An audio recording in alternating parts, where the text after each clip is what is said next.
Hello friends, સ્વાગત છે તમારું કિચન આર્ટમાં। ફ્રેન્ડ્સ, જ્યારે આપણે બજારમાંથી સૂકા ચણા લેતા હોઈએ છીએ ત્યારે આપણે ચોક્કસ વિચાર આવતો હોય છે કે આવા ક્રિસ્પી ચણા કેવી રીતે બનતા હશે। તો ફ્રેન્ડ્સ, આજે આપણે એવા જ ચણા ઘરે બનાવતા શીખીશું જે શેક્યા પછી એકદમ ક્રિસ્પી અને શેક્યા પછી નખથી પણ તૂટી જશે।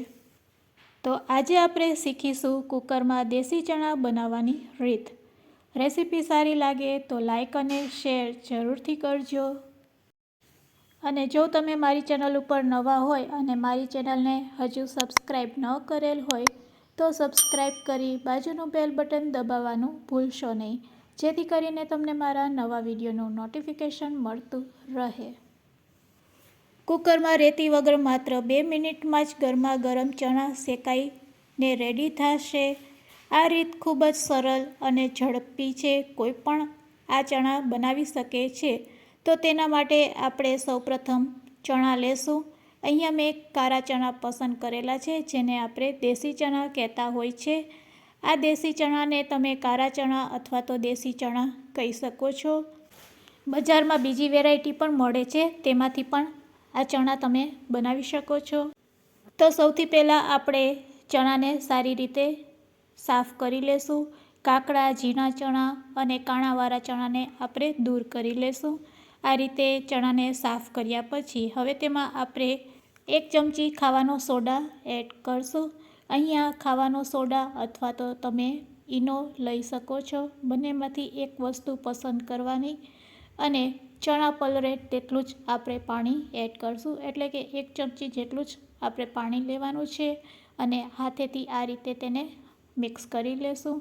આ રીતે ઈનો અથવા તો સોડા એડ કરીને તમે ચણાને પલાળશો એટલે તેના ફોતરા છે એ સોફ્ટ થઈ જશે અને 5 મિનિટ તેને રેસ્ટ આપશો એટલે સરસ પલળી જશે। અને ફ્રેન્ડ્સ, જો તમારે હળદર અને મીઠાવાળા ચણા બનાવવા હોય તો અડધી ચમચી તે પણ એડ કરી શકો છો। તો આ રીતે કોઈ બીજી ડીશ લઈ અને તેને ઢાંકીને રાખી દેશું। 5 મિનિટ પછી આપણે તેને ચેક કરશું। તો હવે ફ્રેન્ડ્સ, આપણે એક કુકર લેશું।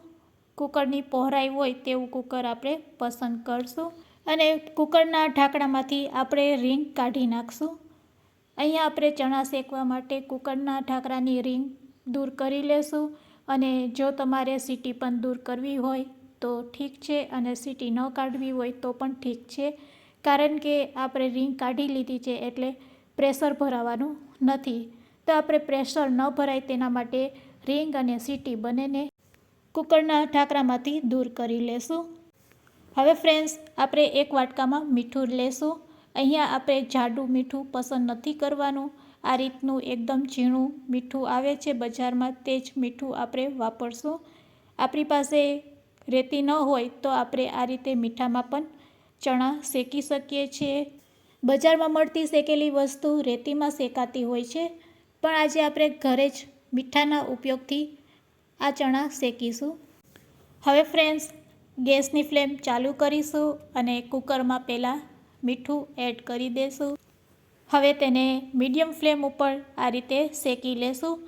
મીઠામાં ભેજનું પ્રમાણ હોય છે, તો પહેલાં આપણે મીઠામાં રહેલું ભેજ છે તેને આ રીતે દૂર કરી લેશું।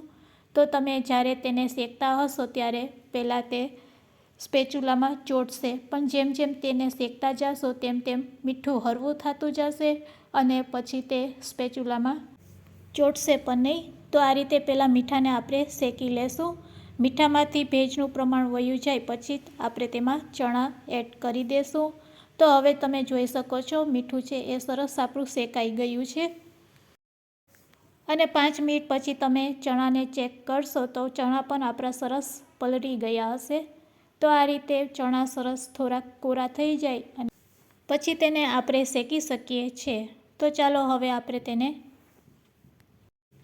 તો અહીંયા આપણું કુકર અને મીઠું બંને ગરમ છે।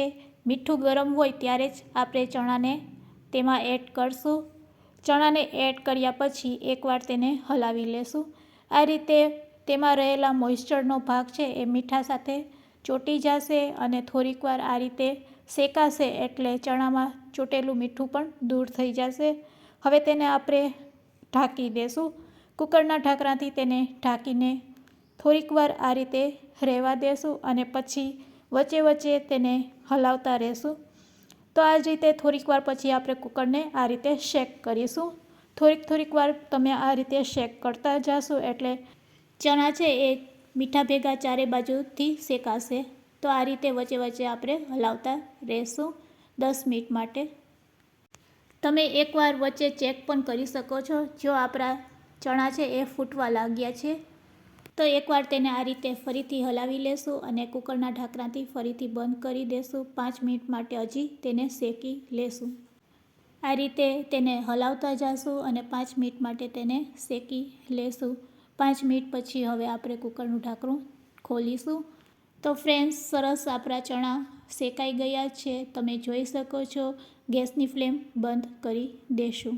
તો ફ્રેન્ડ્સ, આ રીતે રેતી વગર કુકરમાં તમે ચણા શેકી શકો છો. ખૂબ જ ખાવામાં ટેસ્ટી લાગશે, એકદમ બજાર જેવા. હવે આ મીઠાને કઈ રીતે આપણે દૂર કરશું તે પણ જાણી લેશું. તો ફ્રેન્ડ્સ, આપણે એક ડીશ લેશું અને એ ડીશની ઉપર આ રીતની ગળણી રાખીશું. મોટી ગળણીમાં આપણે શેકેલા ચણાને આ રીતે લઈ લેશું અને આ રીતે તમે હાથેથી કરશો એટલે મીઠું છે એ ડીશમાં ભેગું થશે અને ચણા છે એ આપણી મોટી ગળણીમાં રહી જશે. તો આ રીતે આપણે મીઠાને કાઢી શકાય છે.